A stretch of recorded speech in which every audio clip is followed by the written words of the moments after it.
Today, I'll show you how to see your recently watched videos on YouTube.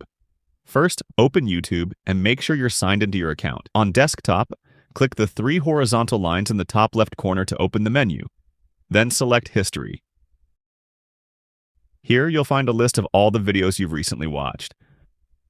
On mobile, tap Library at the bottom right.